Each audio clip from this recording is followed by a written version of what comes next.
So here's another tutorial, or let's call it a field report rather than being a tutorial, because I'm not really confident if this is the right track, but I may or may not have some interesting results, so I want to share my knowledge and my experience with YouTube.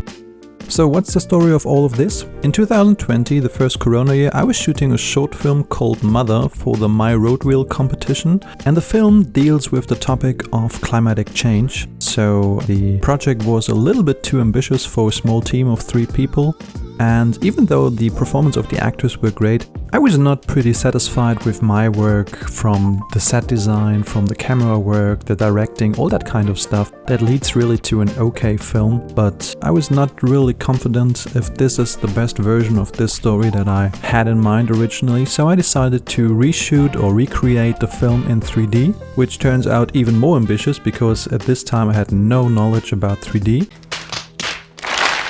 So I started my Blender journey in October 2020, and now 2.5 years later I'm finally getting to a point where I can start recreating this idea and tipping a toe into the water and see where this track leads to. So here's what I've done so far and the workflow that I was doing to recreate this, let's call it quirky intermediate result. So, it starts with the character of the film, and really, once again, my actor Stefan is an awesome guy with an awesome skill set of, being a great actor, but visually he was not the character that I was having in mind. Actually, we were trying to get a fat suit for him, but this turns out to be too expensive for a budget of $500, so we skipped this idea. But the original intention of the film was to create a filthy and ugly fat guy representing all the bad habits and properties of the human race that actually leads to a lot of problems that we had now with the climatic change because of our exploitative behavior towards Mother Nature. Anyway, my reference for this was the actor E.E. Bell, if you know the sitcom Married with Children. He was one of the members of the No Ma'am organization, this one here. Oh yeah? Well, you're a chicken! Yeah! And actually, it's pretty hard to describe the sculpting process, especially when you're an unexperienced artist like me. But what I can tell, it really helps to have like a base mesh or some sort of reference where you can start from. For example, there's an awesome plugin for ZBrush called Stylized Face Creator, and this really creates the foundation of a pretty good looking face. And then you can start manipulating the different parts of the face, for example the nose, the eyes, the mouth, and just play around with proportions and the distance between all of these parts, and you really quickly get to a point where you create a unique looking face without dealing too much with the right bony landmarks for a face, which is pretty difficult when you start from a blank sphere. So that really helps me in the beginning for creating characters, and with the same approach I was doing a lot of body proportions and stuff like that. Starting with a base mesh really helps to get a better start into the creation of different characters. Once you reach the stage of a final high poly model, it's time for the retopology process, and for this one I'm using the add-on Retopoflow from CG Cookie. It's a pretty pricey add-on, but you get a lot of cool features for the price. But once again, you don't have to buy this add-on to retopologize your character. It really speeds up the process, and this is what it's all about for me, because just saving time as a one-man band is really crucial to get a result in an appropriate period of time without spending months or years for a small project like this. So actually then it comes to the rigging stage, and I purchased different rig types from the Mixamo control rig to the Rigify rig, and I ended up using the AutoRig Pro add-on, which is great when it comes to the features that you get for actually this low costs of $40, which sounds a lot at the beginning, but you pay it once and then it's yours forever. And really, I have no affiliation with any of the plugins that I recommend in this video, but I really dig the product, so this is just my experience, which doesn't have to be yours. And really, Rigify is great and it's free, Mixamo control rig is great and it's free. So this is just my approach, because I feel a little bit more comfortable with these tools, so don't get me wrong. And actually the approach is similar to the Mixamo one, so you just set points for the neck, for the chin, for the shoulders, the wrists, the spine root and the ankles. So the program is doing all the hard work setting up the deformation bones, and then you can just play around with with the joints and make sure that every joint is at the right place, and then you match it to a rig. Then you bind up your character and your eyes and your tongue and your teeth and all that kind of stuff. And really by just the click of a button, you really get a pretty good result right off the bat. It takes like maybe 2 minutes once you get used to the workflow. And this is really a great starting point for a rig. And all of a sudden your character starts to feel a little bit more alive. And then you feel like, okay, now I can start. But really, once again, no, back to the starting point, because now it comes to the weight painting. And really, weight painting is, even after 2.5 years of a lot of research and a lot of tutorials, still not easy for me. And I was really frustrated for a long time. And not so long ago, CG Dive, which is by the way a great YouTube channel, just explored a new way of weight painting, and it hooked me up, and I just bought this add-on, which is called Voxel Heat Diffuse. And really, this is a game changer when it comes to weight painting. Okay, so let's do this step by step, but a little bit quicker. So you need to extract your deformation bones from your existing rig. In this case, it's AutoRig Pro, but it works the same way with Mixamo and with Rigify. So you just need to find a way to extract those bones. And for this, actually CG Dive developed a free add-on, which is called Game Rig Tools. And with a click of a button, and by setting this one to non-constrained, it will actually generate your deformation bones out of the rig. And the only thing that you have to do manually is to reparent your bones, because all deformation bones are not connected anymore. So you just have to reparent them by holding down Ctrl P and then keeping the offset, and just reparent all the bones that are needed to reconnect. So the arms, the legs, the spine and the head. And this way you fairly quickly, maybe like a minute, you reparent all the bones that are needed for this process. Then you add a smooth corrective modifier to the mesh of your character. Go into the magical Voxel Heat Diffuse add-on, set the bake quality to highest and press the smooth corrective button. And then your character looks a little bit like he or she is possessed. Just wait like 5 to 10 minutes depending on the quality that you're baking and the density of your mesh. Once the baking is done, you clear the parent from the deform rig that we've created with the Game Rig tool, and then reparent our mesh with empty bones to the AutoRig Pro add-on once again. And because our weights are saved in the vertex groups, we'll just skip the skinning process of the AutoRig Pro add-on and just use the weights that we've just created with the Voxel Heat Diffuse add-on.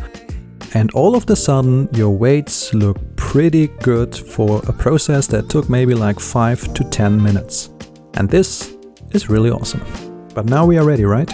No, I just added in one more step. Even though you can use the AutoRig Pro add-on to generate a face rig, and it's actually pretty good because the Voxel Heat Diffuse method that is used for the skinning process in this add-on really shines and is much better than the Rigify one, where you just have to parent with automatic weights. But I use a different approach, once again inspired by CG Dive, where really all of the credits of this workflow belong to this guy. But I use another add-on, which is really the most expensive add-on that I've ever bought for Blender, and it is called FaceIt.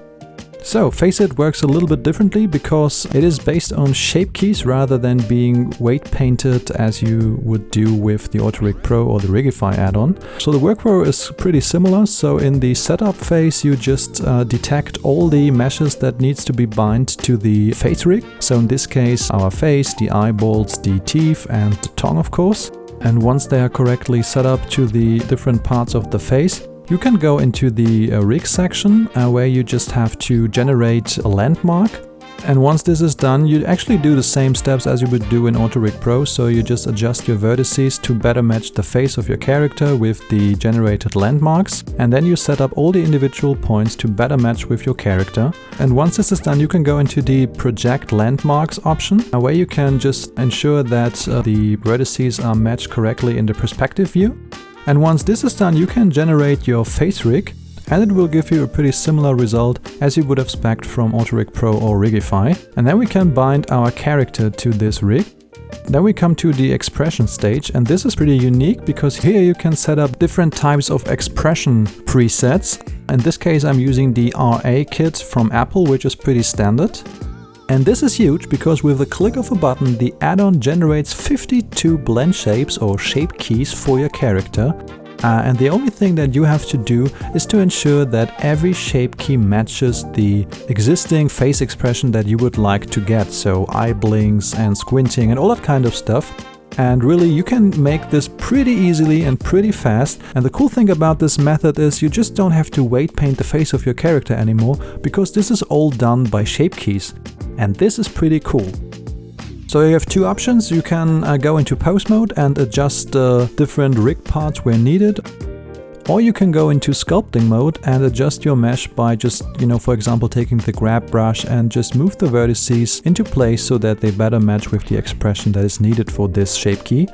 And once this is done, we can bake down all of our expressions so that they are really baked into our character. And we can set up once again a control rig, and this one can we bind to our already existing AutoRig Pro rig. In this way, we've just created a weight painted character with shape keys, which are then ready for the next stage.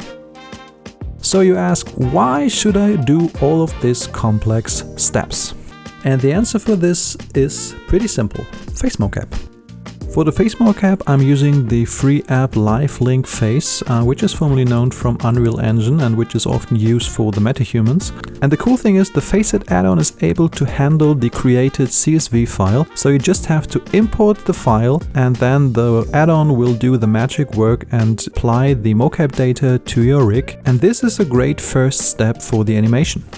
The cool thing is, when you import your CSV file, you can filter different face regions, for example the brows, the eyes, the cheeks, the nose, the mouth and the tongue. And you can separately import these elements and then just clean up, for example, the eyes.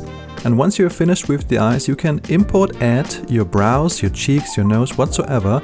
And this way you can pretty clearly get a better face mocap. You can just import them step by step and really clean up really easily your different face regions. And don't get me wrong, I just don't want to use the face mocap data raw as a lot of other people do, but for me it's a pretty good first step when it comes to the block out stage of an animation. And I think this is really powerful and will speed up the workflow at the very end. Talking about mocap solutions, I had the great luck that my employer just bought a Smartsuit Pro 2 from Rokoko and gave me the chance to test this equipment. And actually, this was my starting point into the mocap stuff, because I was never able to buy a suit myself, so this was really a great way to test new technology and stress test this with my existing character. And as mentioned in many other videos on YouTube, mocap is not that easy. So I was pretty unsatisfied with like the first 20 results that I was trying to capture with the motion suit. And even with the dedicated router that Rokoko really advised you to buy, it's still a hassle, and it's not like a magical click of a button and you get the clean mocap data that you expect when you see all the cool advertising videos on YouTube. So from my experience until now, there is a lot of work to do with the mocap data and a lot of cleanup, so let me show you my workflow so far. Once I get a workable result in Rokoko Studio, I export the data as an FBX 24 frames as a binary file and import the same data with automatic bone rotation inside of Blender. And my first cleanup pass is always the F3 button, where I first clean up unnecessary keyframes. That reduces the amount of data that Rokoko Studio produces. And then once again hitting the F3 button and search with the command smooth keys. And this will just clean up the curves inside of the graph editor. Maybe you can repeat this by Shift R, maybe one more time, but just don't overdo it, because then you get really weird results. Then you just trim your mocap data. So for example, just skip all the parts that are unnecessary, for example, like starting the recording and ending the recording, and maybe all the unnecessary movements in between, just the core animation that you were looking for. I think it's always a good step to make short clips for like maybe 20 to 30 seconds and then hit record one more time instead of just recording 5 minutes of mocap data, because this cleanup is really hard. And as a next step, I remap my mocap data with my existing character. Depending on your workflow, this can be done directly in AutoRig Pro, but you can also use the Rokoko add-on that is free for Blender. Or you can just choose other solutions to just remap your skeleton that you've created with Rokoko Studio to map it to your existing rig. And this is the point where you realize that your stylized character with some extreme proportions is not suitable with the human skeleton that you get from normal mocap data. And this is where the next add-on comes into place, and this is animation layers. Animation layers simplifies the process of the NLA editor, so the non-linear animation editor, and turns it into a standard animation layers process like you would expect in a software like Maya. So with a click of a button, you just create layers for different parts of the body and adjust the mocap data where needed, so for example that the arms are not interacting with the body, without dealing with hundreds of keyframes of the mocap record. And this is pretty powerful. Don't get me wrong, you can do this workflow without having the need for a very expensive motion suit. I mean, if you look at the stuff of Move AI or Wonder Studio, it's pretty incredible what AI technology is already capable of doing. And I think in about a year or two, no one is really in need for a motion suit because technology really just rises and just gets better and better every day. So I think this is a good workflow even if you don't have the ability to have a motion suit right now. And here's another lesson that I've learned after some weeks of practicing all of this stuff. Animation is acting. So like you would do on a real film set, it needs several takes to really nail the different scenes, to get the right emotions and the right mood and the right rhythm, just to get kind of like the most out of the acting, or in this case the animation. So I just not only recorded the body but also the face mocap, because with this workflow I get a better feeling for the overall scene and what I was going for. And with this method you can create multiple animation layers for both rigs, so for the AutoRig Pro add-on and for the FaceIt add-on, and really adjust your block out animation where needed to clean up the mocap data even more and get hopefully a better result. Okay, so let's quickly talk about the environment creation. So my vision for this interior was actually an old house which really came down over the years and was hardly influenced by the weather. This turns out great because I've collected a lot of different assets from different resources like Sketchfab and found a very cool kit bash set on ArtStation.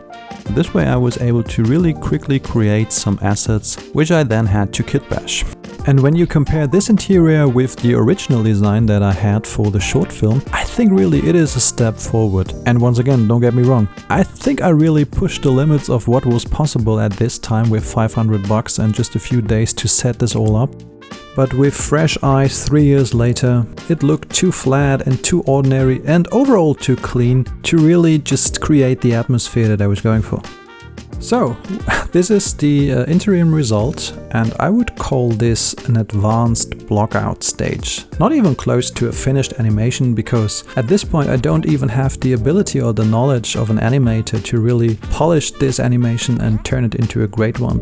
But I'm trying to get there in the next couple years, because with the rise of AI technology, my fear is that skills wither away if you don't show the willingness to really develop your skills and try to be a better artist. And as mentioned in the beginning, making a short film as a one-man band is pretty complicated, and actually making a 3D short film as a one-man band is pretty complicated too.